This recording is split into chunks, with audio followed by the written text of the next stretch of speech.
Hey, what's up, y'all? Welcome back. Grayze Dynamics here. Another review for you guys. This time, some gear sent to us by Next Level Racing. Of course, some housekeeping items. They sent this to me. I did not pay for it, but the opinions that I give you are my own. They don't get to see this video before it's published. They don't get any feedback on what I say.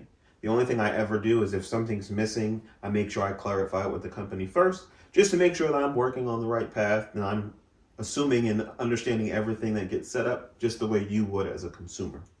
Outside of that, the opinions are my own, explicit, written consent by me.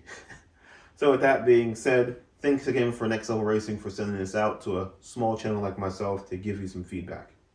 So before we get to the feedback, I want to kind of explain my methodology of looking at this and where it slots in. I look at this and I say there are 5 tiers to sim racing rigs. The first one's not really a rig, it's just your desk. Tier 1 is mounting it to your desk, whether that be a CSL DD, a Moza R9, R5, Logitech G920, 9G9, whatever they are, or any of those Thrustmaster, like just mounting them to your desk. Tier 2 is just a wheel stand. I've had one of those. I had a GT Omega Apex one, did exactly what I needed to do at the time I needed it. Those are your tier 2 wheel stands, rigs, whatever you want to call it. Tier 3 is kind of where this one slots in for me. Tier 3 are your wheel stands with your base combinations and a seat. So it gives you more of an actual cockpit, something that you could definitely build around, you can use, it gives you some mobility. It gives you the ability to sit in a rig and mount your pedals and wheelbase and all those things in a more traditional seating position. Tier 4 are your entry-level profile rigs, something like a TR80, a GT Omega Lite, the SimLab, their base model, things like that, your ASR1, ASR3s, like something that is a entry-level profile rig. Nothing that you couldn't use with motion, just like this you can actually use with motion, but they're going to be your entry-level profile rigs. Then you have your Tier 5s. Your Tier 5s are the behemoths, your TR120s, your TR160s, your GT Omega Primes, your SimLab P1Xs, the ASR Pros, like those that are going to be able to do anything and everything you need them to do, and you can have them really for a lifetime. Some of the paint may chip, there may be scratches, but you really will have them for a lifetime. And to be honest, most of these you will have for a lifetime unless you want to upgrade and spend more money. So that's my methodology, or how I'm going to rank each and every one of them. And again, this one clearly slots into tier 3 compared to the ones I just mentioned. And so far I will say, setup was pretty easy. It'd have been easier if I didn't have little assistants trying to help me, especially, or if I had somewhere I could set this up on a desk, or somewhere in an area that's completely open where I can set it up and I wouldn't have any issues. But again, easy to set up. Directions are really easy. They actually give you a QR code so you can scan and actually follow along in a video assembly that they do have, so you can watch somebody do it and follow along with them and pause it and stop it, which I think makes it even easier than reading some directions. And included with that is also the seat. It tells you basically how to assemble everything. So what we have here, again, this is the GT track with the ERS3 seat, or if you look online, you'll see it's just the GT track. And I'll be honest, I am pleasantly surprised. When I first saw it, I thought, interesting. It's just a wheel stand with some legs attached to it and a seat. Again, wheel stands, they fit in. But then when you get it out the box, you realize, oh, this is pretty sturdy. What it is a carbon steel configuration that's configured this way. And it's a very sturdy. The pedal plate is nice and sturdy and firm. If you've used some of the pedal plates from other companies, they can be quite thin, especially the way they're constructed, where they mount along the sides and in the middle is quite thin. They might put, steel brackets in between to support it, but those can be quite thin. And I'm happy to say this is a very sturdy rig, especially considering what the price is. Let's talk about price. This comes in at $899 as configured. It comes with a mount for you to mount your shifter or handbrake. It comes with the pedal plate here that you can I was able to mount my pedals directly to it, and it worked out just fine. I think you can be able to mount any pedals to it, whether you want to mount them individually or potentially mount them on a pedal plate itself. I think that's purely an option. The wheel deck itself comes with a bunch of different configurations to mount just about every wheelbase. I will be honest, the Ace is not one of those that's included. There are some holes that match up to two of them, but I had to drill holes into the other two to get it to fit because unfortunately Ace does not have a common bolt pattern that's used by most companies. In fact, they're quite unique, which is kind of one of the things I dislike. That's a whole nother rant for a whole nother day. So the wheel deck here, again, piece of 5mm thick carbon steel. Again, it does what you need it to do. And again, you'll hear me say that a lot because I think when you're just practical about what you're going to purchase, you want it to be able to do those things. Again, attaching the seat to it wasn't as complicated as it probably should have been. But I will say this, depending on the combination you go with, this seat comes with a slider attached. The GT track, which also comes with side mounts in case you have your own bucket seat, also comes with a slider. So depending on what you purchase, if you get the ERS3 in the GT track frame only, or just get the GT track set up, you may have a slider on both the rig itself and on the seat. So you will have to remove the rig or the slider from the rig itself. With that being said, if you're going to do so, do not use a drill. I am telling you, grab something that you can do by hand. I had a torque wrench, which was so much easier once I realized to use that. I stripped the first two screws. I have plenty of them to replace, but I stripped the first two trying to use a drill, and I would definitely recommend just use a torque wrench if you have one. Something where you can get some good leverage and they will snap and pop really easily and you won't strip the bolt at all, or the nut. So yeah, so definitely is something that, again, after getting it all set up, it definitely was a breeze to set up. It definitely was quite simple. The directions were quite clear.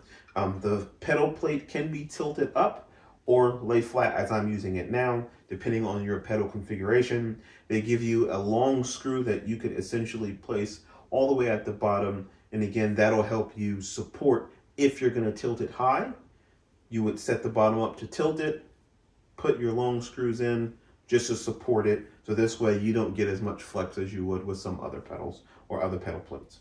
But overall, really simple to set up, really simple to get put together. I love the fact that it comes with wheels. It actually comes with 10 wheels, which you can really only mount 8, so I'm not sure why it comes with 10. But again, I'll always take extra in case something happens or breaks. It moves pretty easy. It's very light to move once it's on wheels because it is very easy to move itself. And it is something that is definitely welcomed when you're buying a rig in a space like me where I need to be able to move it in and out because I work in the same space. So definitely I appreciate that. I will say it came packaged quite well. Overall, I had all the parts I needed and extra parts as well. I will say the shipping company that shipped it, they didn't do the greatest of jobs. A lot of damage on the boxes, which made a lot of the parts rattle. No dings, no scratches. It was packed so well that none of that happened. But again, it could happen, and I doubt it be damaged because it was packaged very well in a nice sturdy box. Just when I got the box, I noticed there was a lot of rattling, and it's because it was highly damaged. So let's go ahead and get this on the rig and take a further look at it so you can see what I think while driving it. Because again, the one thing I will tell you, with these types of rigs, there's always going to be some inherent flex. It's just a matter of, is it a deal breaker? Is it something you can live with? Will this fit what you're trying to do? And is it the perfect one for you? So let's get it on the rig. Let's get it all set up and drive around with it for a couple laps. And I'll tell you what I think in the conclusion. All right, so we looked at it, talked about it. Now let's get it on track and take a look and see what it's like to actually race in it. Like I said, this is far more sturdy than I thought.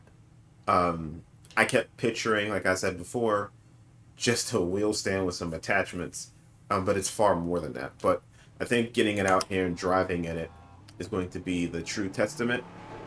So figured I'd jump into a actual session in the P3.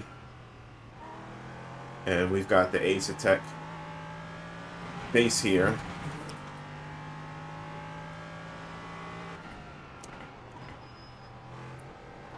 Now, it's a little awkward for me to drive because I am so far back than I normally am and not in my rig. So what you'll see is, while we're driving, you'll see my braking. You'll see how everything feels and wobbles and shakes. I can say this.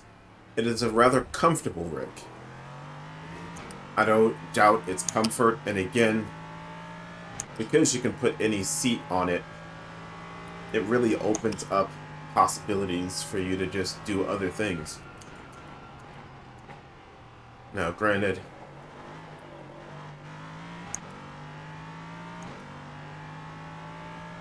it is in that tier 3 zone of rigs, as we've talked about, but it's got some sturdiness of a tier 4.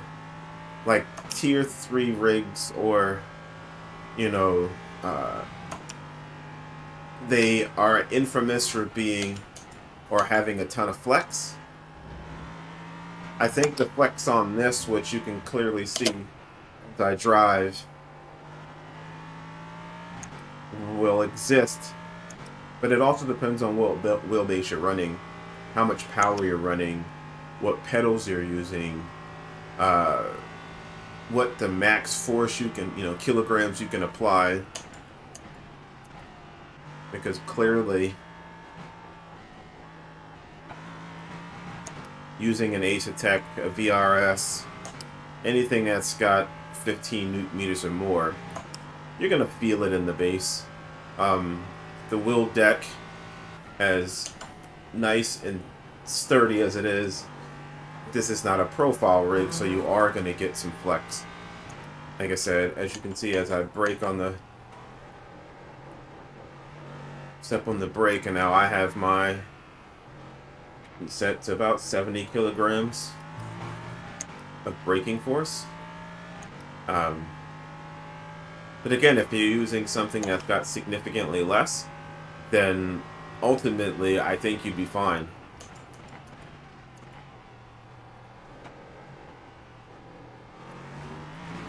Getting it set up was a breeze, outside of some few headaches, which we talked about earlier. But yeah, ultimately I think, again, you won't go wrong with getting yourself this rig. Trying to stay focused here so you guys can see again any wobble or flex. And again, focus on my feet as I come up to the braking zone here, and we'll see. Now, you might run yours at an angle, and they do include... Oh!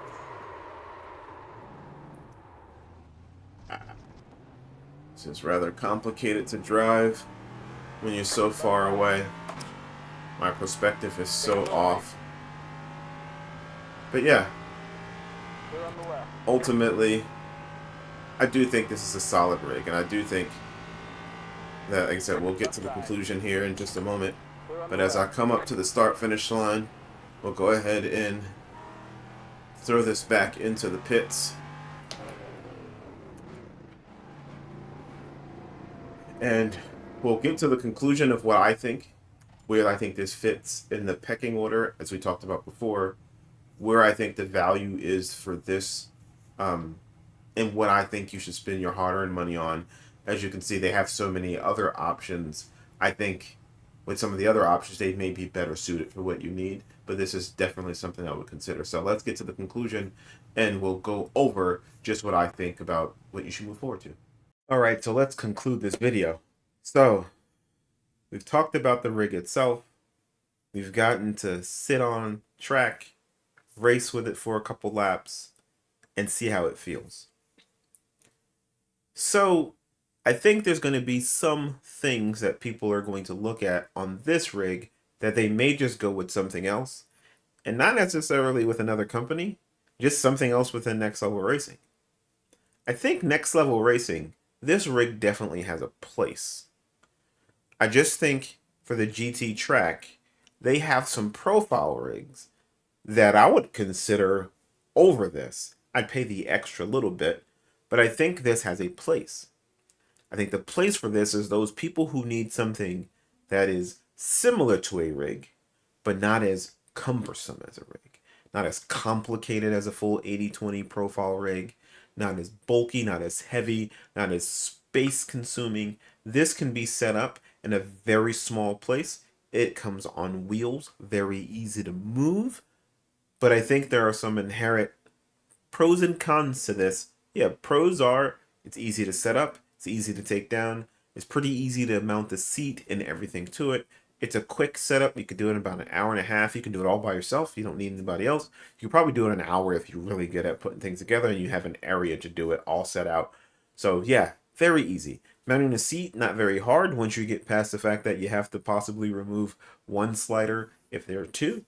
But again, really easy to use, really easy to set up. The bolt pattern on top on the wheel deck accepts just about everyone except for like Ace because they decided to be different. But again, that's a gripe I have. You know, you may not have that gripe, but that's just me. What you'll see here is the wheel deck. The wheel deck has some inherent flex, and that's quite a bit of flex for something that you're going to pay if you were to get this combination, $899. Now, this is the GT track at $599. This is the ESR3 seat at $249. Or you could just get the whole GT track combo for $899. So again, and I think the seat in the GT track looks a little different, but the ESR3 seat, absolutely amazing. I think it's one of the best recliner seats I've ever sat in. I had one. I've sat in a few others. This is by far very comfortable, very sturdy. The two handles on the side locking in place. Well thought out slider seat. No complaints there. I think the wheel stand, or not the wheel stand, the rig itself is where you're going to have the gripes. And again, there's also flex in the pedal plate. Now, the pedal plate, what you're going to notice is if you step hard enough on the pedal plate, you will feel it move in the pillars, especially depending on the type of brakes you have. For me, I run my brakes pretty hard. At least 75 kilograms of brake force. So when I step on it, I'm giving it the beans. And with that, you can feel that flex from the pedal tray all the way up to the wheelbase. Now, if you're driving, you don't notice it. But if you're just sitting there and stepped on it as hard as you can and put your foot on it, the seat doesn't move. The pedal plate moves a little, but that flex, you see that flex, especially that way I have it mounted. And what I'm going to point out here is how I have it mounted. So what you'll see is there are 3 screws here. The top screw that's up here is simply for you to mount, or if you put your pedals at an angle, they give you a very long screw to put here so that it supports it on an angle. But I mounted all 3 slots with screws to reduce the amount of flex that you're going to get. Still going to get quite a bit of flex. So again, even though I put all 3 screws, you're going to get flex on the pedal plate, you're going to get flex on the wheelbase, and if you step on the brake hard enough, you will for that flex up on the wheel stand. When you're racing, you won't notice it, but that's because of the combination of wheelbase with the pedals and the wheel that I have. So I'm using an Ace Forte, which puts out 18 newton meters of force. I typically run between 14 and 15 on average. So that's going to be noticeable. Now, you can race around it and totally compensate for it and be totally quick. I know a lot of people who are quick on even crappier stuff, so trust me, you can be quick on this. Flex is not inherently bad. Again, you would have to account for it when you race, but I think at this price, I would consider purchasing some of their other stuff. I think there's many other options they have. And if you look and scroll through this as you see I am, like look at some of the stuff they have for a similar price. You can get the ESR3 seat with some of the other profile rigs they have which, as we know, profile is a significantly sturdier type of rig, I may make that option. But like I said, this type of wheelbase has a specific market, and I think that market would like this. I think if you have an 8 Newton meter wheelbase, if you have some, entry level or mid tier load cell pedals with not a lot of braking force, and you are set and you need something to be on wheels to move in and out of spaces quickly, and like if I only had this wheelbase with my CSL DD I had before and my CSL Elite load cell pedals, I'd be perfectly fine. If that's all I ever had, you would never see me complain because this is totally awesome. But once you start getting up and you move up your wheelbase from 8 Newton meters to 15 Newton meters to 20 Newton meters to 27 Newton meters, possibly even 32, this is not that rig for that type of setup. If you go with very stiff pedals that require you to stomp hard, this is not that rig for you. If this is something where, again, like I said, mobility, flexibility, pretty much, I'd say entry level DD, maybe up to mid tier. Entry level load cells, maybe up to mid tier, you could get away with. But once you get in past that, then I think this, I would look into some of their profile rigs, which I think would be better suited to what you want. And they have some really cool GT stuff. So that's just my opinion on what I think. Let me know what you think down in the comments below. Again, I think the price is, if you get this set up, or you get the GT track at $899, or you buy it completely separate, that's where I think it's going to compete, and it's going to have a hard time against some of the other setups. So, with that being said, I would still consider it. Put it on your short list. If you're looking for a tier 3 rig that has great options availability to it, definitely not a bad thing. So, as always, if you appreciate the channel, if you like the content, if you like honest reviews, or you have questions for me, thumbs up, notifications on, subscribe to the channel, leave a comment down below, check out some of my affiliate links, and if you need anything, hit me up. I'll talk to you later. Peace.